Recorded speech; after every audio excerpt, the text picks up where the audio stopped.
আপনার সন্তানকে বলতে হবে, বাবা আশপাশে মানুষের গাড়ি বাড়ি তাদের সম্পদ এগুলোর চমক তোমাকে যেন বিভ্রান্ত না করে।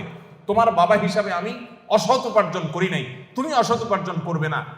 এদেশে কিছু আদর্শবান মানুষের বড় বেশি প্রয়োজন। বড় দুর্ভিক্ষ চলছে প্রতিটা টেবিলে, প্রতিটা অফিসে, প্রতিটা প্রতিষ্ঠানে দুর্নীতিবাজদের এমন মহড়া, এমন মহোৎসব আজ সর্বদা চতুর্দিকে এমন ভাবে প্রতিষ্ঠিত হয়েছে যে গোটা জাতি